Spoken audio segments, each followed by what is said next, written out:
अब देखिए, आप में और सुखवंत में क्या फर्क रह जाएगा। 2023 में पार्टी ने उनका टिकट काटा, वो बगावत करके चुनाव लड़े। अब 2024 में उपचुनाव में पार्टी ने आपका टिकट काट दिया।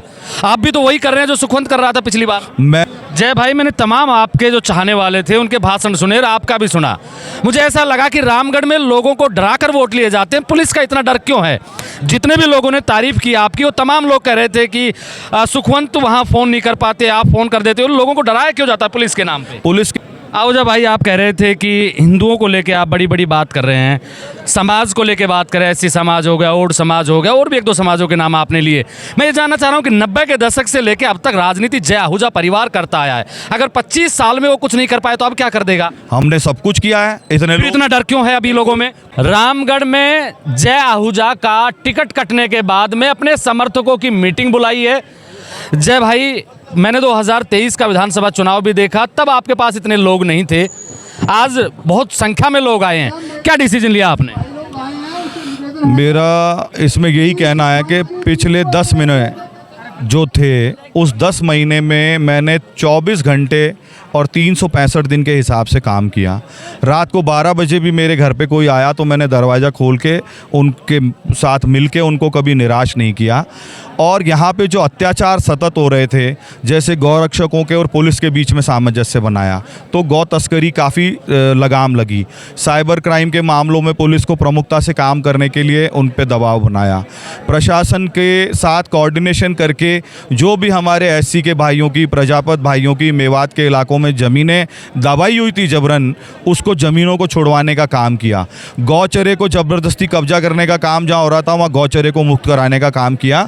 और लोगों की छोटी से छोटी जल जीवन मिशन की मैंने 27 गाँव में जो कॉन्ट्रैक्ट टूट रहे थे, जो ठेकेदार ब्लैकलिस्ट हो रहे थे, पूरी तकनीकी बारीकियों को समझ के मंत्री जी को कन्विंस करके 27 काम जल जीवन मिशन के चालू कराए। कभी किसी माता बहन को मैंने ये नहीं कहा कि आप पानी के लिए मेरे घर आओ या बिजली के लिए मेरे घर आओ। कहीं समस्या हुई तो उस गाँव में उन गाँव की माताओं बहनों के बीच में सीधे जाके मैंने बात की। तो ये जो संवाद था, उससे मेरे बारे में जो पिछले चुनाव में एक कपटपूर्ण धारणा बनाई गई थी, जो मिथ्या झूठ बोला गया था, जो घटियापने के आरोप लगाए गए थे, वो सारे ध्वस्त हो गए। लोग मुझसे सीधे जुड़ गए, मैं लोगों के घरों में सीधा जाने लगा। आज चेयरमैन साहब नौगावा आपके साथ ही खड़े हैं, ये कांग्रेस में थे। चेयरमैन साहब बड़ौदा में कांग्रेस में थे, और तमाम सरपंच जो कांग्रेस में थे, वो सब लोग आज यहाँ पे आए हुए हैं और पूरी ताकत से हमारे साथ खड़े हैं। उसका कारण मेरा व्यवहार और काम करने का तरीका रहा। जय भाई, मैंने तमाम आपके जो चाहने वाले थे उनके भाषण सुने और आपका भी सुना। मुझे ऐसा लगा कि रामगढ़ में लोगों को डरा कर वोट लिए जाते हैं। पुलिस का इतना डर क्यों है? जितने भी लोगों ने तारीफ की आपकी, वो तमाम लोग कह रहे थे कि सुखवंत तो वहाँ फ़ोन नहीं कर पाते, आप फ़ोन कर देते। उन लोगों को डराया क्यों जाता है पुलिस के नाम पे? पुलिस के नाम पे कोई डराता नहीं है। देखिए, यहाँ छोटी मोटी घटनाएं होती रहती हैं, खेत दौड़ के झगड़े होने हो या और कोई छोटी मोटी गांव में छीना झपटी हो जाए, इस प्रकार की चीज़ें चलती हैं। और शराब का कारोबार भी होता है, गौ तस्करी की घटनाएं भी होती हैं। तो मेवात की आप यहाँ की बात न करें, मेवात चाहे हरियाणा को चाहे राजस्थान का, मेवात की परिस्थितियाँ कमोबेश एक जैसी हैं, इसलिए उसमें पुलिस का रोल बहुत होता है। तो पुलिस के साथ सामंजस्य बैठे, हमारे लोगों का मान सम्मान और नाजायज़ किसी बात पे उनको तंग नहीं किया जाए।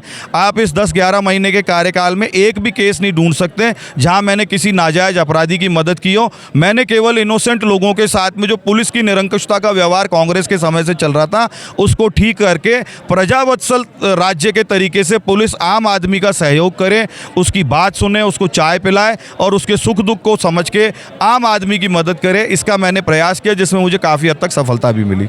बीजेपी के 2023 में बागी सुखवंत सिंह ने 74,000 के आसपास वोट लिए थे। आप उन पर कई तरीके के आरोप लगा रहे थे, अभी गद्दार कह रहे थे आप, और भी कई चीज़ें कह रहे थे। कहीं कोई वादे कसमें हुए थे आपके मंदिर में और गुरुद्वारे में, उनको लेके भी क्या कह रहे थे आप? वो पब्लिक डोमेन में है, वो सब जानते हैं। ऐसा नहीं है, जैसे ये सब सार्वजनिक कार्यक्रमों की बातें मैंने कही हैं, कोई व्यक्तिगत कस्में वादों की बातें नहीं कही हैं। ये सबके बीच में, आम लोगों के बीच में जो चर्चाएं हुई हैं, जो आंखों देखी है, मैंने और मेरे साथ बहुत सारे लोगों ने ये उस आंखों देखी को याद दिलाने का प्रयास किया है मैंने। लोग कहते हैं लोकतंत्र में आम जनता की जो है स्मृति, कई बार वो उसमें से बातें निकल जाती हैं, तो समय आने पर ऐसी भूली हुई बातों को याद दिलाना जरूरी होता है, इसलिए मैंने याद दिलाया। अब देखिए, आप में और सुखवंत में क्या फ़र्क रह जाएगा। 2023 में पार्टी ने उनका टिकट काटा, वो बगावत करके चुनाव लड़े, अब 2024 में उपचुनाव में पार्टी ने आपका टिकट काट दिया। आप भी तो वही कर रहे हैं जो सुखवंत कर रहा था पिछली बार। मैंने मंदिरों में कसम खा के वचन भंग नहीं किया, मैंने मंचों से नारे लगा के, मंचों से कह के वचन भंग नहीं किया। हमारी अग्नि परीक्षा तो 2018 में हो चुकी, जब हमने तन मन धन से इनका साथ दिया था, तो हम तो अपनी परीक्षा में सफल हुए हैं। आज जो बात हो रही है, आज वो बात इसलिए हो रही है क्योंकि आज का निर्णय मेरिट पे नहीं हुआ है, आज का निर्णय डिमेरिट पे हुआ है। आज के निर्णय में एससी समाज के तमाम लोग आपको यहाँ दिख रहे हैं, ये तो किसी और दूसरी पार्टी के साथ नहीं गए। मैं किसी भी पार्टी का टिकट लेने के बारे में भी सोचूंगा, मेरा मन है मैं किसी भी पार्टी से टिकट न लूं, और मैं जितनी भी अपनी अग्नि परीक्षा देनी है वो एक निर्दलीय के रूप में देना पसंद करूंगा, सातों जात को साथ लेके देना पसंद करूंगा। मेरा जो ध्वज होगा वो भगवा ध्वज होगा, और चुनाव चिन्ह जो चुनाव आयोग देगा वो होगा। लेकिन मैं अपने मूल मुद्दों से भटक के क्षणिक राजनीति के लिए कोई नीला पीला हरा लाल दूसरा झंडा लेकर के लोगों को गुमराह करने का काम नहीं करूंगा। मैं वैचारिक रूप से जहां पे दृढ़ था वहीं पे दृढ़ रहूंगा। आपके भाषण भी मैंने सुने, आप ओड राजपूत पे फोकस कर रहे थे और दलित समाज पे फोकस कर रहे थे। वोट बैंक की राजनीति नहीं तो क्या है जिस जनता को आप इतने समय तक भूल जाते हो, और जब मंचों से जब वोट लेने की बात आती है तब तमाम जातियां आपको याद आ जाती हैं। ऐसा है, मैं भूला होता तो यहाँ लोग नहीं होते, सभी जातियों के प्रमुख सरदार नहीं होते, एससी समाज के अध्यक्ष नहीं होते, ओड राजपूत समाज के अध्यक्ष नहीं होते, और पुरुषार्थी समाज के अध्यक्ष नहीं होते। मैं वही जानने की कोशिश कर रहा हूँ कि जातियों में अध्यक्षों के नाम क्यों गिनाए जा रहे हैं। आपने काम किया, उस काम के आधार पर जाइए। मैं मेरे काम की बात कर रहा हूँ ना, क्योंकि अध्यक्ष समाज का रिप्रेजेंटेटिव होता है। जब अध्यक्षों ने मुझसे कोई काम कहा तो मैंने उसको प्राथमिकता पे किया। उनके काम व्यक्तिगत तो नहीं थे, उनके समाज बंधुओं को कहीं कष्ट हो रहा था तो उन्होंने मुझे काम बताया, मैंने उन गाँव में जाके उन कामों का निस्तारण किया। तो आज जिनके कहने से मैंने काम किए, आज मुझे कष्ट के समय जरूरत थी तो वो लोग मेरे साथ आके खड़े हो गए।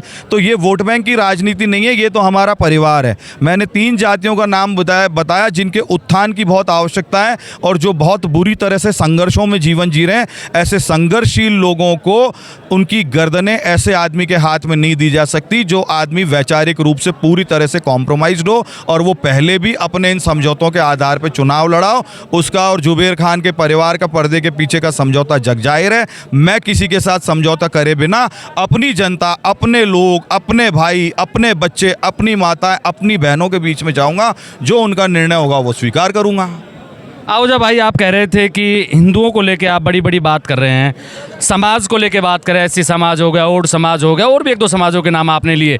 मैं ये जानना चाह रहा हूँ कि 90 के दशक से लेके अब तक राजनीति जय आहूजा परिवार करता आया है। अगर 25 साल में वो कुछ नहीं कर पाए तो अब क्या कर देगा? हमने सब कुछ किया है। इतना डर क्यों है अभी लोगों में? कोई डर नहीं है।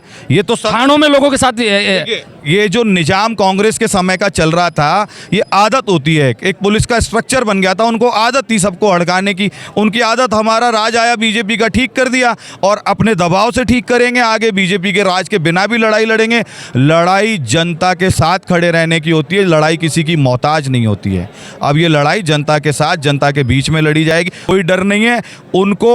नेता किस लिए चाहिए? नेता चाहिए आत्मरक्षा और सुरक्षा के भाव के लिए, पेरेंटिंग के लिए, संरक्षण के लिए। मैं अच्छे लोगों को संरक्षण दूंगा, यही मेरा चरित्र है। गंदे लोगों का इलाज करूंगा, यही मेरा चरित्र है। जो लोग गंदे लोगों के साथ हैं वहां जाके खड़े हो जाएं, जो अच्छे लोगों के साथ हैं यहाँ आके खड़े हो जाएं। मैं अच्छे लोगों के संरक्षण के लिए जाना चाहता हूँ, अपनी अच्छाई और सच्चाई के लिए जाना चाहता हूँ। मुझे भाई जोधपुर में चुनाव नहीं लड़ना था, मुझे रोहतक में चुनाव नहीं लड़ना था, मेरे को फरीदाबाद की बस्ती में चुनाव नहीं लड़ना। मैंने 15,000 हिंदू और सिखों को निकाला है जो पूरे उत्तर भारत के अलग अलग जगह फैले हुए हैं। जब 2021 में हवाई जहाज सिखों को लेके आता है, हमारे गुरु साहब को सिर पे लेके आते हैं अफगानिस्तान से, तो सिरसा साहब मुझे बुलाते हैं कि भाई इनके कागज बनवाओ, इनके वीज़ा लगवाओ। मुझे वहाँ चुनाव नहीं लड़ना। बंगला साहब गुरुद्वारे में मैं कैंप किसी वोटों के लिए नहीं करता, उसके लिए कैंप करता हूँ। दुनिया में जहाँ भी हमारे लोगों पर प्रताड़ना होगी उनके साथ खड़ा हो जाऊँगी। मेरा 15 साल का इतिहास बताता है, मैं नहीं बताता। आपने कहा कि सुखवंत ने 2023 का चुनाव जुबेर खान के पैसे से लड़ा था। क्या सबूत है आपके पास इन चीज़ों? सारी दुनिया को पता है। अब तो वो सब लोग आ गए जो मीडिएशन कर रहे थे, और सबूत देने वाले कल आपके सबके इंटरव्यू करवाएंगे, उनके सबूत आप ले लेना। जिसने मैं मध्यस्थता की, ऐसे सब लोग भी आ गए हैं। तो ये सारी बातें सबको पता है, राजनीति एक खुली किताब है। इसमें कितने पैसे लिए थे सुखवंत ने? ये मुझे नहीं पता, जिन्होंने दिलाए थे उनसे आपकी बात करा दूंगा, क्योंकि मैं ऐसी बातों में गहराई में जाता नहीं हूँ। बाकी दुनिया को पता है कि इतने सारे मेव कहाँ से आ गए। मेव 1-1 लाख की माला अपने घर से क्यों पहना रहे हैं, और फिर जब वोटिंग का दिन आया तो मेव इलाके से एक भी वोट क्यों नहीं मिली अगले को। तो ये सारा षड्यंत्र जग जाहिर है। आप एक बहुत विजिलेंट पत्रकार है महेंद्र भाई, आप भी जानते हैं कि आप इतने जागरूक पत्रकार हैं, आप इसको इन्वेस्टिगेट करेंगे तो ये बात सत्य से साबित हो जाएगी। मेरा एक और सवाल है आपसे, ये जो तमाम जनता है ये नेताओं से बड़ा प्यार करती है, लेकिन नेताओं का ईमान कब डगमगा जाए इसका कोई पता नहीं होता। कल तक आप भारतीय जनता पार्टी को माँ बोल रहे थे, आज उसी से बगावत कर बैठे। कल को क्या पता कि पार्टी आपको कोई पद दे दे। आप सुनिए मेरे सवाल को, कल आपको कोई पद दे दे, कोई लाल बत्ती अगर आपको दे दे, आप तो पार्टी के साथ चले जाएंगे, लेकिन तमाम लोग जो बगावत करके आप साथ आए हैं ये कहाँ जाएंगे? मैं वचन भंग करने वाला आदमी नहीं हूँ, मैं धोखा देने वाला आदमी नहीं हूँ। जो निर्णय होगा सर्व समाज की सरदारी परसों सुबह यहीं बैठ के करेगी। आपके सामने मैंने सबसे आग्रह किया है, अपने अपने गांव, अपने अपने पंचायत की प्लानिंग करें, वहाँ पे हम कितने वोट ले सकते हैं इसको गंभीरता से जज करें। उन सारे आंकड़ों को, विश्लेषण को साथ में जोड़ के बैठेंगे और सबकी सर्वसम्मति से जो सातों बिरादरी कहेगी उस निर्णय की पालना करेंगे। मैंने अभी भी यही कहा है, मैंने एक बार भी नहीं कहा कि मैं बागी होकर चुनाव लड़ रहा हूं, और मैंने एक बार भी ये नहीं बार्गेनिंग का मौका छोड़ा है। मैंने एक बार भी ये नहीं कहा कि मैं चुनाव नहीं लड़ूंगा। मैं पार्टी से बात नहीं कर रहा हूं, मैं बात कर रहा हूं मेरे अपने लोगों से। ये तो नेताओं के प्रोपेगेंडा होते हैं, सारे होते हैं, पार्टी से बगाव करके पार्टी पे दबाव और प्रेशर डाल के इस तरीके की चीजें करते हैं नेता। देखो ये तो समय बताएगा कि कौन प्रेशर में आता है कौन नहीं आता। मेरा कल रात से किसी से भी कम्युनिकेशन नहीं है। 1-2 नंबर, नए नंबर मैंने गलतफहमी में उठा लिए, उनको भी मैंने पूरी सभ्यता से 2 टप्पे का जवाब दे दिया। मैंने कहा मेरे को अब आपसे कोई बात नहीं करनी है, मेरे को यदि बात करनी होगी तो मैं अपने लोगों से बात करूंगा, मैं उस जनता से बात करूंगा जिनके लिए मैंने और हम लोगों ने, हमारे परिवार ने खून पसीना सब बहाया है। देखो महेंद्र जी, यहाँ भारतीय जनता पार्टी तीसरे नंबर की थी 1990 के चुनाव में।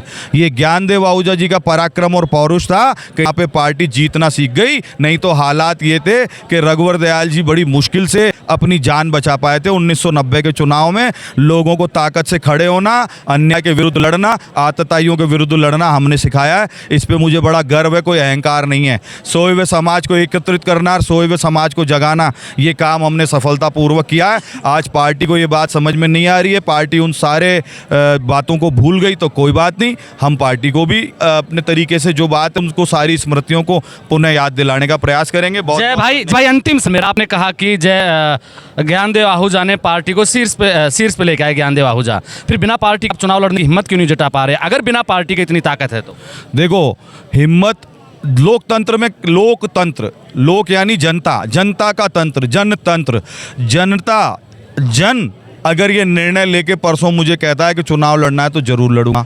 लोग ये कहते हैं कि हम आपकी जगह किसी और को लड़वाना ज़्यादा उचित है तो उनको लड़वाऊंगा। जनता फैसला करेगी, मैं अकेला कौन होता हूँ फैसला करने वाला। भाभी जी से एक सवाल कर लेते। भाभी जी बड़ी तारीफ कर रहे थे भाई साहब आपकी, कह रहे थे कि मेरा जीवन खुशहाली तब आई जब आप आई। आप क्या सोच रही हैं कि क्या जय आहूजा जो डिसीजन ले रहे हो ठीक ले रहे हैं? बिल्कुल, ये डिसीजन जो भी लेंगे अच्छा लेंगे। सबसे बड़ी चीज़ है, रामगढ़ में सिर्फ विधायक नहीं चाहिए, रामगढ़ में वो चाहिए जो रामगढ़ के लोगों की रक्षा कर सके।